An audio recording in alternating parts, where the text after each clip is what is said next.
your glue. That's when the cannibalism started. Last update on the left.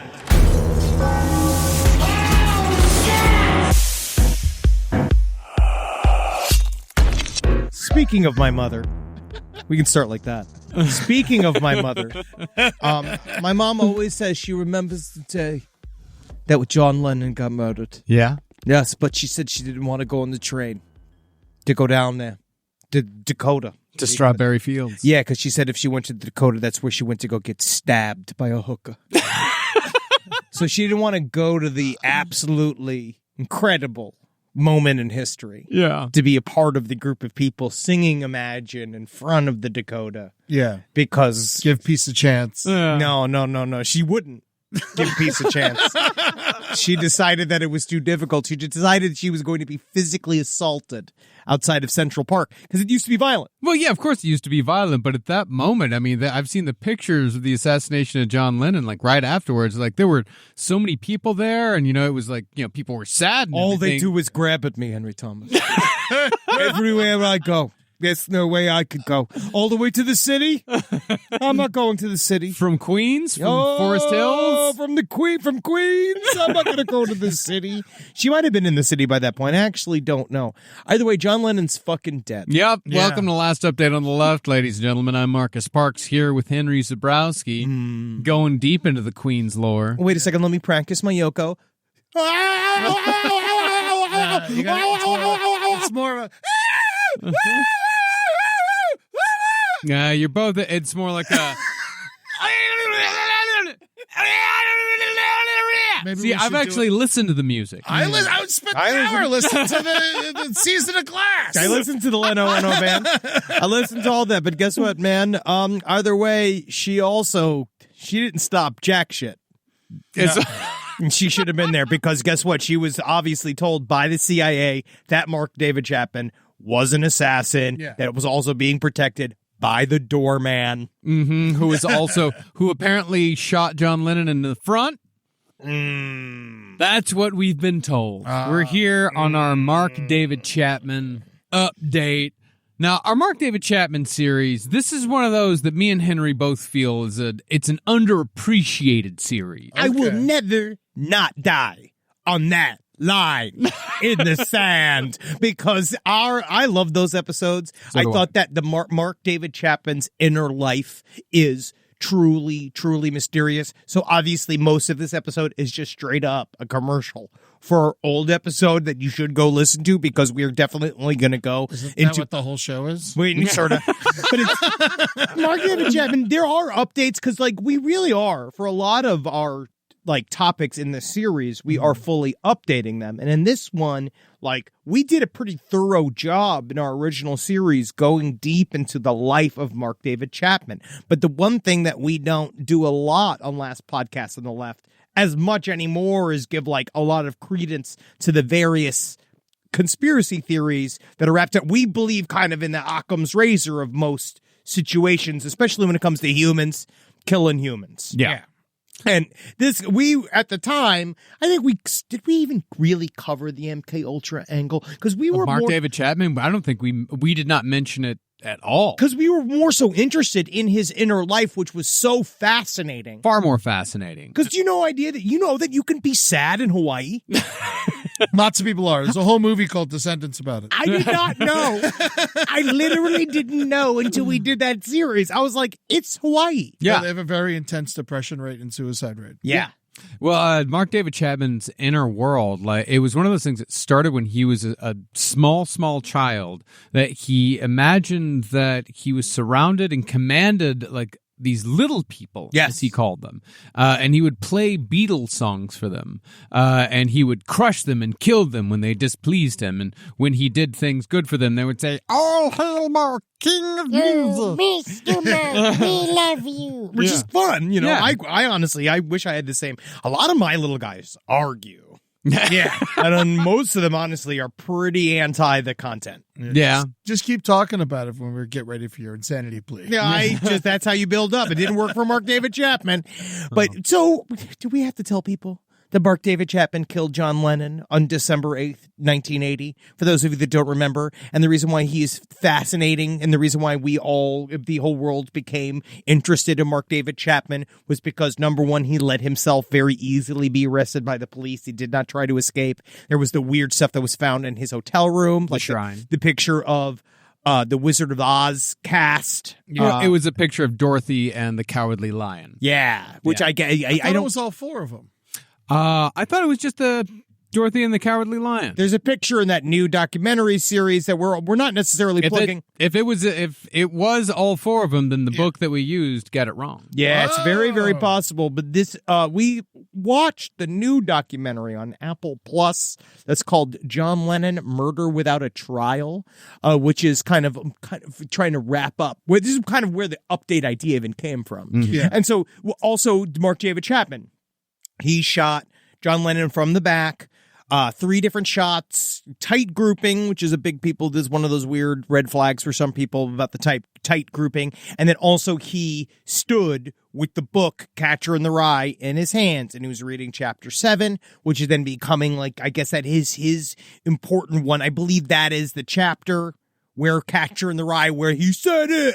He said it like in the book. Said what? Like catchers with the one thing where it's like, and then they caught the kids like a catcher in the rye. Like I want to say it's in that The chapter. title line. Yes. Yeah, the titular line. I for one think, it's not all bad that this happened because that was the day I was conceived. No shit. Oh, do you think that loosened your mother up?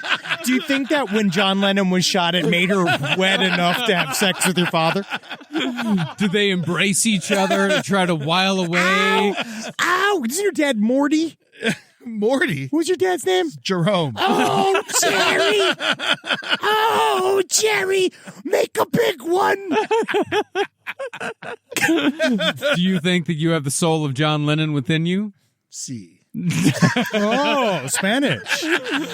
So really, with the update, I mean, my biggest update is I know a lot more about Todd Rundgren now than I did then. we all do. Because Todd Rundgren, that was actually, that was the big misconception, was that the Beatles were Mark David Chapman's favorite band. His favorite artist was Todd Rundgren. He was a massive Todd Rundgren fan. He left an 8-track next to the Wizard of Oz picture. That was part of his shrine. But, I mean, Ed, are you a Todd Rundgren fan? He's great. Yeah. I like Todd Rundgren. Yeah, I saw that. But, I mean, do you know some of the albums that he's produced? It's fucking... I don't know his I know he's like a big producer, and I haven't gone down that rabbit hole yet. He was the sound engineer for Stage Fright. Fuck, that's one of my favorite songs. Yeah. No, the whole album. Oh, wow. The entire... Yeah, that was one of his, first gigs in 1970. That must have been hard because they were all fucked up. Barely showing up to work. Yeah, man. No, he spent he had they call it his Bearsville period where he was just up there fucking producing songs. He looks like if Brian Warner grew up and never became Marilyn Manson. I didn't realize that's what Todd Rundgren looks like. Yeah, he did 2 Butterfield Blues Band albums. He has the longest head. Look at his head. Yeah. He looks like Bert. It's an extraordinarily long head. Whoa. Gives Joe Walsh a run for his money. Yeah. Joe Walsh in Unexpectedly Wise. But Joe Walsh's face, it's starting to get much more squat. He's starting to get that face where his chin and his nose are trying to say hello. His face is getting longer. Do you remember in Drop Dead Fred when the guy gets squashed for what's his name and his head's real long and flat? That's what Joe Walsh is beginning to look like. I mean, Todd Rundgren's one of his biggest ones is New York. He did the New York Dolls debut album. Oh my god! He did "We're an American Band" by Grand Funk. He did a lot of stuff. All the best shit. Yes, this is not a fully Todd Rundgren-based episode. But the last thing, what else are we going to talk about? There's a lot of stuff here. John Lennon's still dead. I got But the last thing but the reason why Todd Rundgren is now, he actually does own a massive estate in Hawaii. Todd Rundgren is incredibly wealthy because he was the guy who produced Bat Out of Hell. And he got points on Bat Out of Hell, which is one of the best-selling albums of all time. So Todd Rundgren is like incredibly wealthy. Still alive, not assassinated by a psychotic assassin, though. No, in fact, in a weird little coincidence, he is part of Ringo's band. Oh, whoa, weird. Yeah. And Ringo was John Lennon's favorite Beatle. And the first Beatle to show up. Yeah, well, it's because he was the only one that liked him, because he was just happy being there. He was just happy, having a bit of a good old time. Yeah, what did McCartney say? He was like, bit of a bummer. Like that. He was very upset. Yeah, they had gotten into a fight. It was a long thing. But some more with Mark David Chapman was that after the trial. So like, let's cut after he's shot John Lennon. Everybody is torn asunder. Obviously, the whole everybody's gone. Everyone's freaking out. They figured that Mark David Chapman was going to immediately get assassinated in New York. That's like one of the weird things that adds to the conspiracy theory fuel. One was that there were a double was set up that would walk in and out of the hospital. That wasn't Mark David Chapman, that they did to protect Mark David Chapman so they could get him to trial. So there was like a weird double, and there was a lot of being like, there's multiple Mark David Chapmans. That's like one fun theory. Well, I mean, there's also, it could have been very likely that someone could have killed Mark David Chapman, like Jack Ruby stuff. Very much so. At the time, like John Lennon was like he was a very loved New York character at that point. Like everyone, like they'd say like, yo, John, hey. Like, and he'd be like, hello. People were just always waiting for him outside of his apartment. Yeah, they'd be waiting. And no, he's the one that's down there. He's John Lennon's is the deep one. No, he's down here. He's down there. Down there. And but Paul McCartney's up here. John Lennon's down there. And where's Ringo? Oh. All right, it's me, Octopus's Garden. And finally, give me your best Harrison. George Harrison. Well, he had the thin recently. It's like, well, look, tall, gently wipes. That's not bad. Yeah, that's actually, the whole thing was very impressive. Hey, thank you.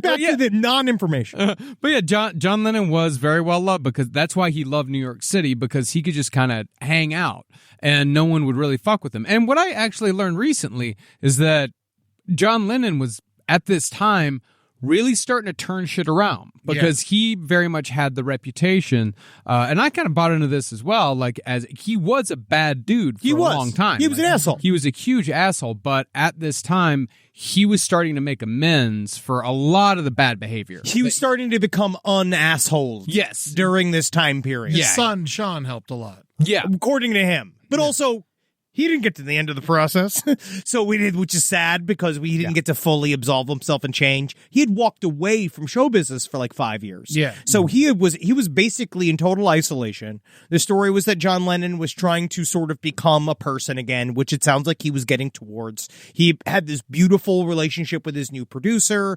Him and Yoko were banging on pots and pans together. You've got his new son who he was desperately in love with, even though he kind of like left the other one.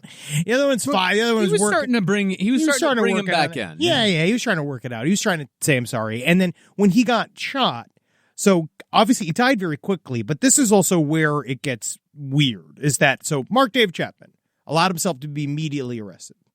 The whole city's is torn apart. The thing is that the first words out of Mark David Chapman was, I can't believe that it wasn't real, because he had this concept in his head. According to the first people speaking to him, Mark David Chapman said that I was convinced that when I shot John Lennon, I would magically transform into Holden Caulfield, who is the lead, who's the protagonist of Catcher in the Rye, who's the child who says that everybody's phonies. And it's the book too, which is also cool because it changes as you get older. The more you read that book, the more it goes from when you're a kid, you read it, you think that Holden Caulfield's a hero. And then when you read it later on, you kind of realize Holden Caulfield's a young shithead. Yeah. But that's you're supposed to start a young shithead. That's where you're supposed to come from. I missed the window. Like I didn't read Catcher in the Rye when I was in high school. I missed the window to read it back then. I read it in college. By then I was all Hunter S. Thompson. Yeah. I read it in college as well, and I was just like, I hate this kid. Well, I got to love the rest of the books. The rest of the family that's not in the so J.D. Franny Salinger and Zoe and all that. Yeah, I loved Franny and Zoe. That is one of my favorite books ever. The other series about the family is good. Like they're all great, but and then J.D. Salinger's a weird guy. Yeah, JD, and also I think like a year later, maybe I think it was less than a year later, Catcher in the Rye was also found with John Hinckley Jr. Yeah. Who was at the vigil for John Lennon. And he is still obviously one of the more famous victims of cancel culture. Because they won't allow him to do shows. I don't know why. Everlasting Quest, I think, is a good song. And John Hinckley got the full, they allowed him out, which is part of the reason why they think that Mark David Chapman's shit is a little fishy. So they were trying to make him be crazy. Everyone was trying to say Mark David Chapman is crazy. Why? Because he's crazy. Yeah. Very, very much so. Completely batshit insane. He also said he thought he was going to turn into John Lennon after he killed him. That was the I'm gonna second go kill round. Yourself. That was the second round. Yeah. I said, I went to go kill myself. I'm going to go kill this version of John Lennon, this thing that is me, right? He was projecting himself onto John Lennon. And then he also said that he expected himself to disappear into the ink of the book. He said he changed the story so many fucking times. Well, he was No. And so for a while, he was trying to, I think, they were, and his defense were like, this guy's crazy. So they were trying to get a lot of people coming in. One of them, again, now, was the next thing that brings in the conspiracy theory edge that we didn't talk about in the first series was during this time period when they were trying to figure out whether or not he was insane or trying to basically prove that he was insane. There was a man by the name of Dr. Milton Klein that got involved during this process. This shit's bizarre as hell. Dr. Milton Klein, which there is almost no internet footprint for, because he doesn't have a Wikipedia page. He doesn't have any stuff. He is not famous, but he is considered to be this hypnosis expert. For a long time, he was arguing against hypnosis about how powerful it was. He said that he worked as a consultant with, which was, we now know, the real program MK Ultra. He also believed that he said he hypnotized Sirhan, that he would climb around the room like a monkey. That's what he said. Mm-hmm. And he went in to go talk to Mark David Chapman. Now, all this happens. They're prepping for this big trial. Dr. fucking Milton Klein comes in. Some yada, yada, yada. They show up expecting for this trial to fucking be the trial of the century. Mark David Chapman pleads guilty. We hear nothing. We hear nothing ever again. To a closed courtroom. Yes. Yeah. Well, he was originally going to plead not guilty by reason of insanity, but had said that God told him in his jail cell to plead guilty. Which means he's crazy. Yeah. Well, I mean, or he was that's the actual catch-22. Yes. Yeah. Yes. Because also, what I hear a lot is that, yeah, sure, you might not go to prison, but you'll go to a mental institution for on the other end, like a jail mental institution, which is apparently not cool. Yeah. Apparently is not nice in there. Where would you rather be? Oh, definitely mental asylum. Yeah. Only just because then I could get, but do you think you get more stuff in a mental asylum or in prison? Do you think in prison you get stuff to write with and stuff like more? You mean something like a prison for the criminally insane? Yeah. I think you get far, far less. Right. Like, I think you get a lot of, everything is a blunted object. Yeah. You're not going to be interacting. The people you're going to be interacting with are going to be very dangerous and very, unpredictable all the time. Yeah. It's gonna be hard to make friends in that environment. The cartoons really are better. The cartoons. Yeah. Yeah, plenty of Bullwinkle. Yeah. The criminally insane, but no football. No football, but sometimes basketball. But Mark David Chapman, I was trying to think what else really points towards it. So that was like one of the big things where they were like, so this is where we're bringing some of the conspiracy and stuff. Because I received back in the day, I have a fun wall printout that is all of the various things talking about why Mark David Chapman was a remote controlled assassin trained by MK Ultra, but he wasn't trained to be the assassin. He was trained to be the patsy. Yes. Yeah. Oh. Like that's the idea, is that somehow, somewhere, Mark David Chapman ran afoul of the CIA, and that the CIA had programmed him to just go to this. He had to go to this spot and to pull the trigger, or to. I get a little fuzzy on the details. That's because he had the gun and he pulled the trigger. A lot of it's made up. A lot of it's made up. They say that apparently it was that he never fired the gun at all. Yeah. So the full conspiracy theory view is that John Lennon, which is the fun little thing that makes conspiracy theories hold together, was that John Lennon did have a file on him. No, he had a big one. Not just a file. I mean, people followed him and Yoko constantly. Was it COINTELPRO? Isn't that what that was called? COINTELPRO, yeah. And so, like, again, another real thing, or another real thing that was they during this time period, Nixon was extremely paranoid about the cultural quote unquote war that was going on. He felt that John Lennon was destabilizing the United States of America. They went and looked at. They basically just tracked him. They were just like, and so they had a big, thick fucking file on him. So there was like. Much like with JFK, people point towards, well, that's like the first step that shows they had a motive. They got a file on anyone who makes statements that we should have peace. They were afraid, exactly. They didn't like it. They were afraid that John Lennon, that was coming back after a 5-year absence, was about to change everything because Ronald Reagan was running for president.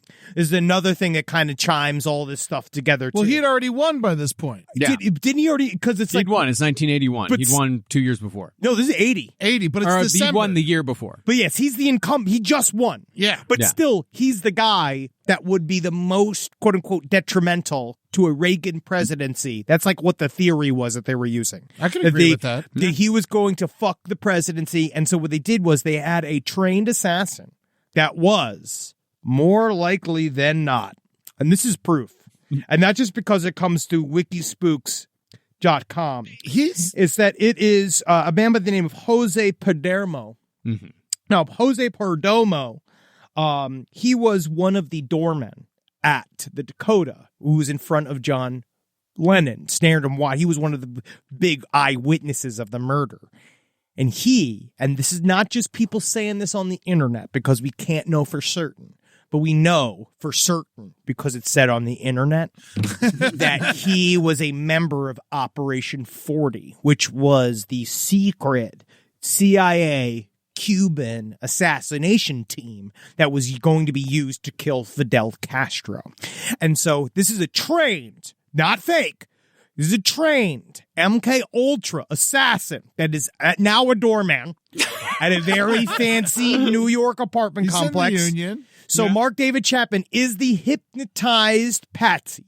He has received all of these various things. He's been hypnotized to leave these super suspicious things behind. I guess there are some people also within the MK Ultras, I guess, that did not like Todd Rundgren. Yeah. Well, I mean, Todd Rundgren, that's the weird thing about it, is that there's so many of these weird things that don't make any sense, like how he went to New York once, but then, like, it's proven that he went to New Scouting York. trip sent by MK Ultra. But why does he need to scout if he's programmed? Scouting to see if the thoughts in his brain work that were made up.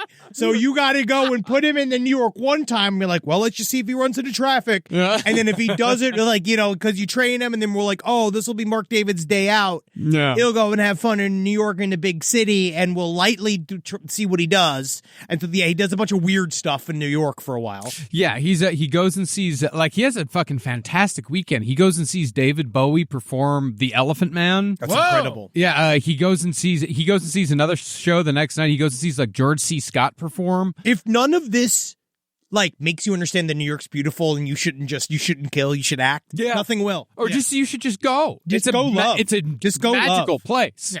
You know, maybe not anymore, but back then, absolute fucking stardust everywhere. Yeah, you know, they're barely murdering people like they were back then. Yeah, he just don't do it quite as much. Yeah, it's definitely down from, you know, the 2,000 that it was around this time, 2,000 per year. Yeah. I think they're back down to like 1 a day, maybe 2 a day. Yeah. I don't know. I mean, it's a different city.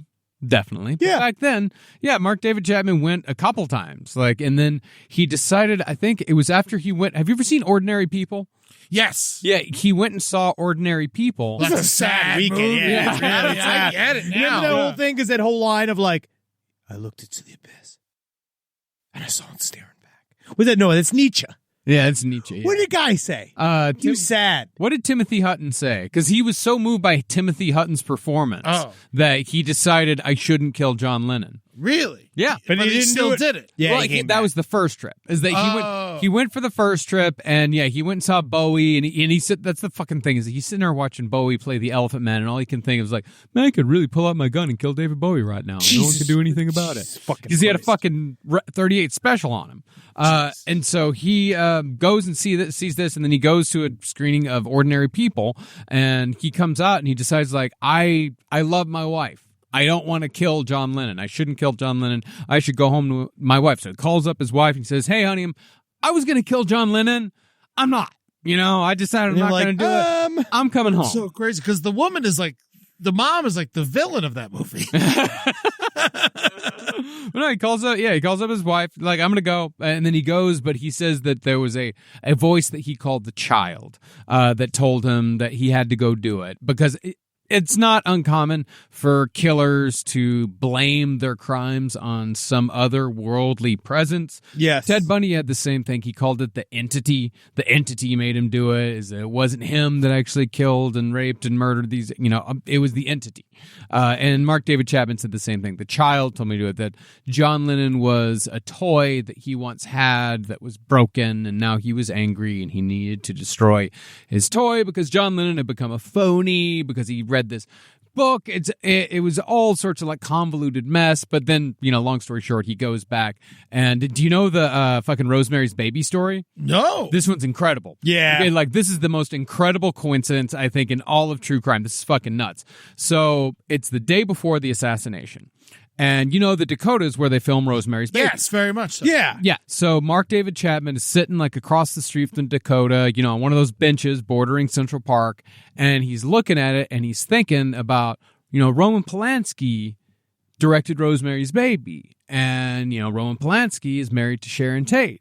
And Sharon Tate was murdered by the Manson family. And as far as Mark David Chapman knew, the Manson family murdered Sharon Tate because of Helter Skelter, which was, of course, done by the Beatles. And as he's thinking about all this and thinking about all the connections, fucking Mia Farrow walks right on by. Yeah, it doesn't help. And you're in where all the stars are. Yeah, Mia Farrow walks by, and he says at that moment he saw it. He said it was a sign. He said that was the sign that I was doing the right thing, that I was on the right track. She probably lived 2 doors down. Yeah, that's a problem. Yeah, or it was just a woman with a pixie cut. Yes. Like it really it very well could have been a woman with just a short haircut. I saw Yoko Ono in the street before, and she was very unmistakably Yoko Ono. Oh, yes. Yes. It's interesting because now, so after all of these years, because like they're really been trying to figure out like why. Everyone wants to know why. Well, he changes the story Yeah. over and over and over and over again. Yes. Like I think he's almost to the point where he's saying like, I did it for attention. He finally, that was the big breakthrough apparently, is that was in 2022. Yes. Which is apparently when he got that was like the last time. So I guess, yeah, he was in 2024 of this year.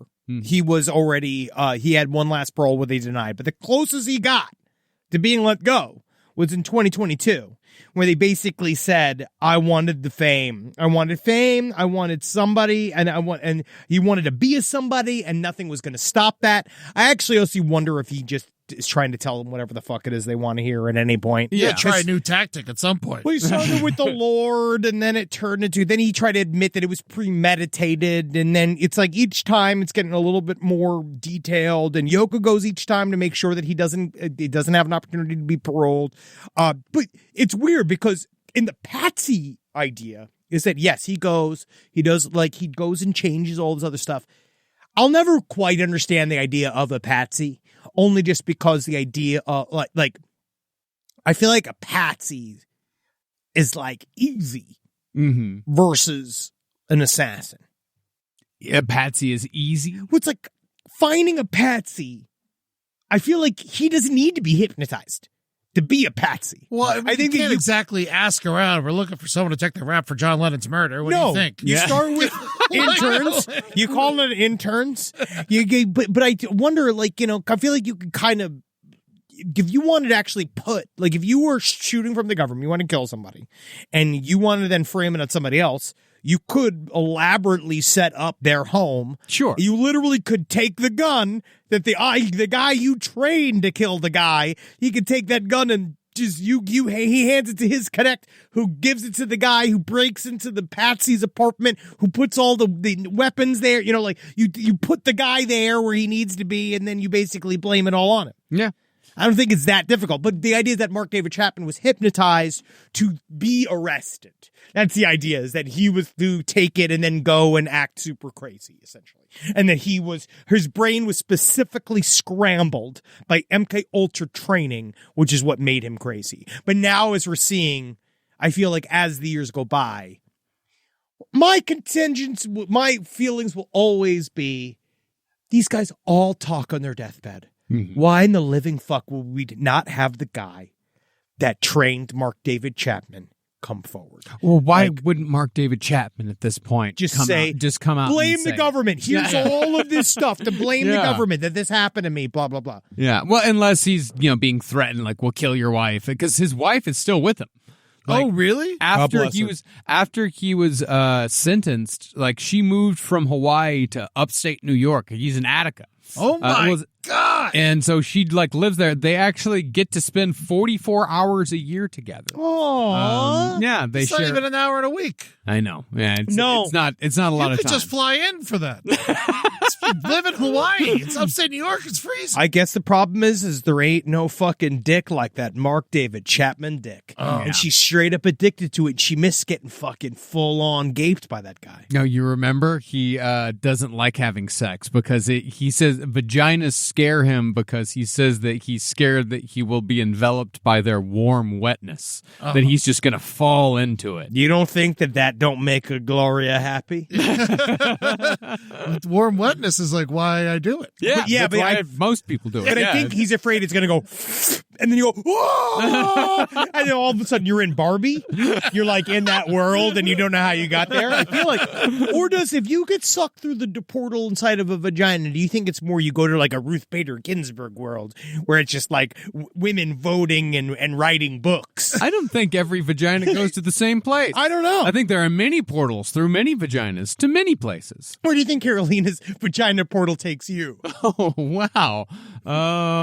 Sleater Kinney concert. Oh, that's nice. Yeah. It's really fun. Or maybe a Bikini Kill concert. A concert of some sort involving women. Yeah. Okay, yeah, that's awesome. Probably Bikini Kill, yeah. Yeah, wow. Yeah. Bratwurst Festival for me. Julie's going to be mad.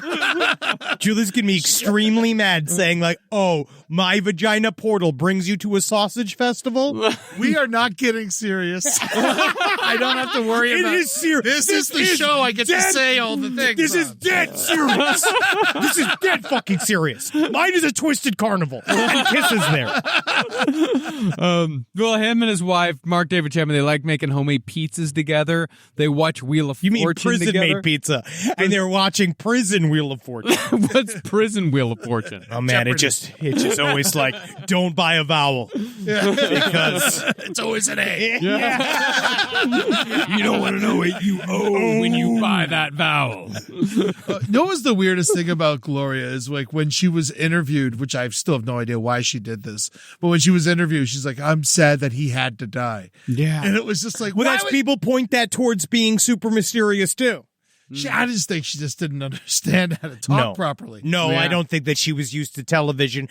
Her lawyer was a moron. That whole concept of like, we'll get all the press in one room, and then they can ask every question they ever thought of you. And then just like this woman who's never had any sort of media trading, whose husband's a total psychopath who killed one of the most famous people on the face of the planet. She wasn't ready. No. She, they said that they speak about John Lennon together. They pray for Yoko. That Yoko finds Jesus. Yeah. Whatever. Also, I find it, there was one other weird connection that I could not find any actual exact information on. Okay. Because no one would tell me. And I looked it up on the internet. I couldn't find the exact thing. Talking about connecting Mark David Chapman back to MK Ultra, which is this idea that he had a pastor. I want someone to reach out to me. sidestorieslpotl@gmail.com. I tried to look for the name of this pastor that said that when he was in Georgia, that Mark David Chapman was in this with a pastor that was connected to Nixon. And all of this puts him back into why he was even chosen, that he was groomed as a little boy, that they saw that he had, because one of the big indicators that they use for MK Ultra, apparently, which again is all, I don't know what's real and what's the conspiracy end, which is the idea of using kids with schizophrenia as a great way to train them. Yeah. That's a good one to train to be an assassin. Well, Mark David Chapman, if you follow the MK Ultra storyline, I mean, he would have actually been a very good agent, because Mark David Chapman, when he was a kid, he was what they called a garbage head back then, where he loved doing, like, he would sniff glue, and then he would do a bunch of acid, That's right. and, like, do like 8 hits of acid at a time, you know, and then eventually, like, after a guy, like a hippie stole his wallet at the beach, he became disillusioned in the hippie movement, and so he turned into like a Jesus freak, as they called it back then. And so if that pastor did find him, I mean, Mark David Chapman showed signs of schizophrenia. That's the thing, but you're always going back towards, like, what is Mark David Chapman telling me? You know, what is Mark David Chapman saying? At what point in his life is he saying all this shit? And what does he want out of it? Because it very well could be that Mark David Chapman is just a murderous, narcissistic shithead. He very well could, I mean, at the end of the day, it could just be a narcissist with a fantastic imagination. Yeah, and trying to desperately get off on what he thought was going to be easier. I think at some point he thought that the going to jail, going to the mental asylum and being guilty by reason of insanity was going to be easier. So he thought, oh, okay, I'll just act crazy. I'll build a case for acting crazy after just wanting to be famous for killing John Lennon. And then essentially you hear, like, what we were talking about, where it's like, no, you're going to go into a mental asylum for the criminally insane, in which you are going to be slobbering on Thorazine for the rest of your life. You're tied to a bed forever. You're not going anywhere. And so even I think prison got to look good. I think he was like, all right, get my dick sucked and stuff. Like, I can get in there and do a lot of stuff. I can make wine. And then he continued the act for many years. Like, you remember the episode where he was acting up, and the orderly came in the room with the needle. He's like, yeah, break the needle off in my ass. Break the needle off my ass. Put it in my ass. Yeah. Yeah. I love our guy. Love our guy. Let him out. But he kept it up for years and years, and then he just eventually, I think its usefulness, I think it kind of got old. And I think he might have done it just to amuse himself. To kind of keep the story going, and to keep, like, the Mark David Chapman, like, to keep himself relevant. Because if he just goes into prison and it's just quiet, then, you know, nobody's talking about Mark David Chapman anymore. But if he's crazy and he acts crazy, then much easier. People will, you know, keep the legend of Mark David Chapman going. I'm surprised he didn't try to put out an album like Manson did. Well, he wasn't a musician. His first girlfriend said he was a very talented guitar player. Well, he never wrote songs of his own, as far as I know. Yeah, he played Beatles songs. Yeah, yes, he would charge little kids in his neighborhood, like, money to watch him lip sync to Beatles songs. Whoa. Like Jinx Malone. That would be incredible. But I would love to see Mark David Chapman lip sync for his life. Can you imagine? Can you imagine a lip sync battle between Mark David Chapman and John Hinckley? Oh, God, let's do it. Oh, but they have to do Imagine, which is going to be very, very difficult for people watching. I also, you know, he could also. You look at all of it, and then the simplest explanation too is that he was just absolutely batshit insane. That could be. He could very well be entirely insane, and then just don't you have to be a little bit insane to do it?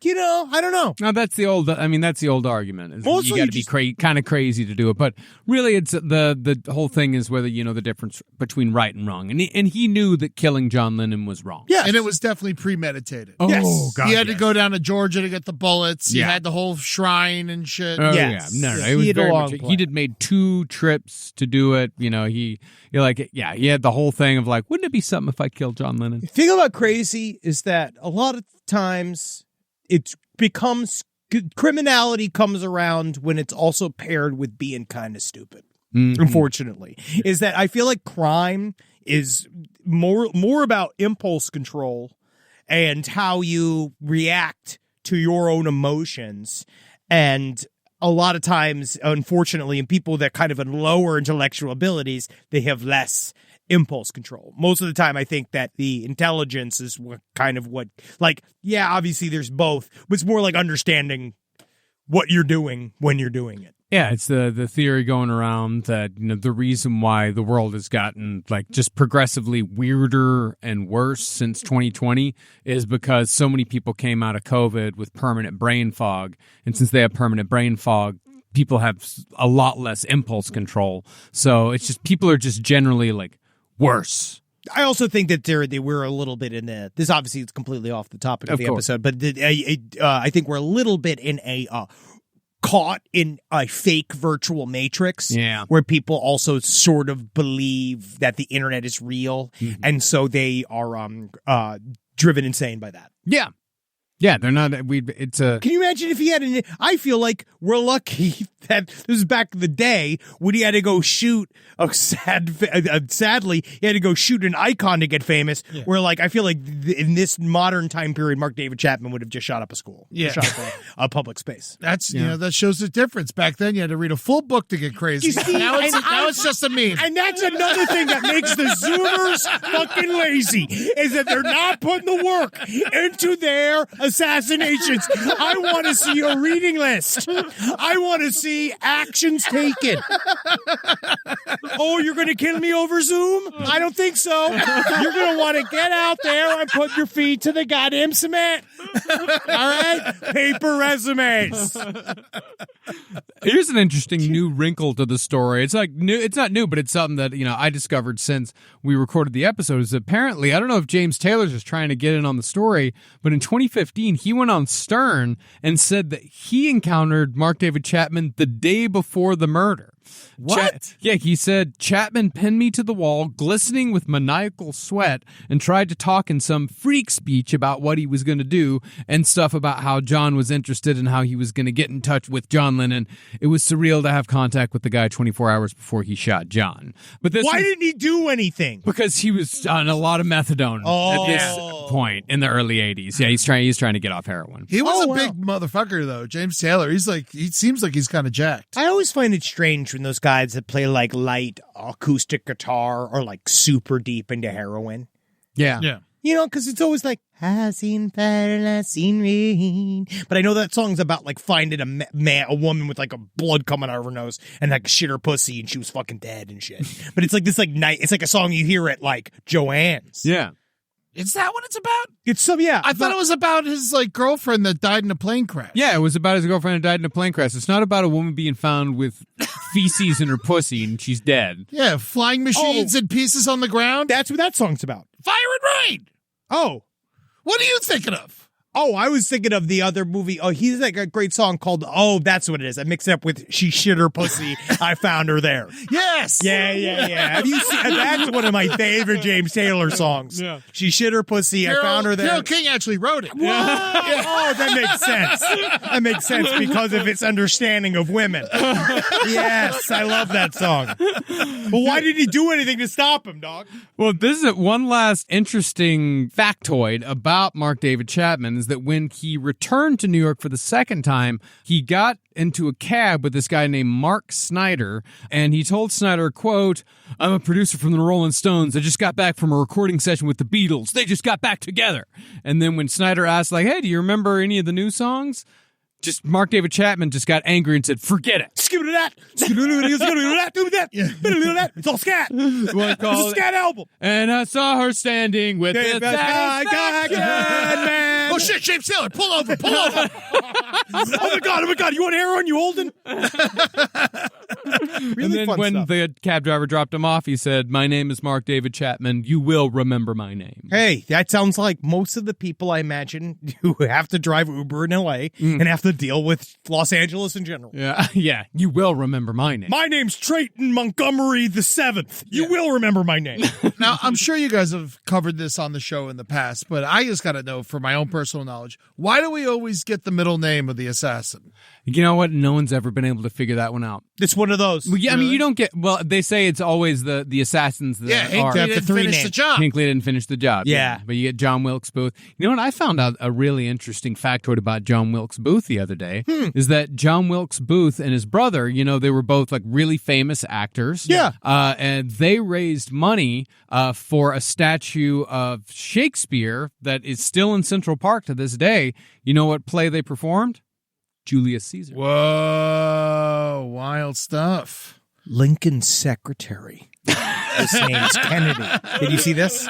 Yeah, have you heard Kennedy's secretary was named Lincoln. And do you know that Kennedy was killed from a warehouse and the man went to the theater, and Lincoln was killed in the theater and the man went to hid in a warehouse. I'm gonna come. Oh, fuck, I'm gonna come. Just fucking thinking about it. So in the end, we were gonna update Mark David Chapman. And we had our intrepid researchers research, and we went and researched, and we found out a lot of the stuff that we were gonna update you on is fake. Yeah. But, And so- but we're just sort of on a track right now. Oh, yeah. And we just kind of have to keep going on this train. But I do no matter love- what towns it stops in. I knew that we weren't going to find definitive evidence. What is some of the fake shit? Most of the things that we've said, Except except for the facts about for all, Mark like, David the Todd, Chapman. yeah, and the Todd Rundgren stuff, that's all Yeah. real. He definitely was a sound engineer for Stage Fright. He knows that for certain. But the stuff about Operation 40, I don't know, and the stuff about the hypnotist, we don't know. Stuff about the Patsy stuff, we don't know. We don't know if the doorman was trained by CIA. I'm not sure. From the documentary, first of all, it said Murder Without a Trial. The third episode's called The Trial, so I don't know what the fuck they're doing. I am going to just say, again, we're not paid by these people. It was a lot of padding, Yeah. right? I got a little upset for a second. Am I not right? Am I not correct? A lot of these documentaries, like It was a lot of padding. Maybe we'll talk about this further in another episode, but a lot of these true crime documentaries these days, the 3-4 part, motherfuckers cut it down to 2. Because Cut it down to what? Cut it down to 2. There's most of us now in the year 2024. Just imagine Netflix, when you're making a documentary, imagine 75% of your audience has a podcast that has done an episode on this serial killer. Yeah. So just know that before you make another documentary, because we know the story. Like, we didn't need an hour. Like, maybe this is just straight bitching, but I don't know if we needed the hour explaining who John Lennon was, who Mark David Chapman was. What was that? Because it's like, would I be here? Would I be at this juncture He's set up, watching folks. a new show about Mark David Chapman, trying to learn new information about Mark David Chapman if I didn't know who the fucking Beatles were? Because that would be really fucking stupid. What am I doing? I mean, just living my life, going on Wikipedia on the letter M, just seeing what comes up. So, yeah. So check us out at patreon.com/last podcast on the left. That's where you see us do fucking shit. Yeah, check us out on Instagram and TikTok. Go to twitch.tv/LPNTV to see our Twitch content. Mm-hmm. And check yeah. us out lastpodcastontheleft.com to go see us live all over North America. And I believe by this point we'll have announced our UK and Iceland shows. We better have. And all of our shows in Australia in August. Yes, So go if to you live in- lastpodcastontheleft.com. If you live in any of those places, go check it out. I love that about us. I love that about all of us. And every single one are we and that. Yeah. Hail Satan. Okay. Hail Rundgren. Yeah, hail Todd. Go home and listen to Fearless. That'll be great. Don't go to Central Park. You'll get stabbed by a hooker. It's a lot nicer these days. Yeah, I know. We know. The light. Actually, it's going back. Which is kind of nice. We've been alive so long, we're watching New York get bad again. That nice? God is a concept in which we measure our pain. Whoa. Wow. Fuck yeah. John Lennon. Nice. Wow. Yoko Ono.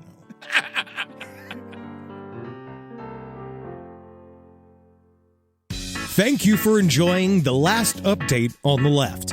You can find other shows that you'll enjoy from the Last Podcast Network on lastpodcastontheleft.com. See you there.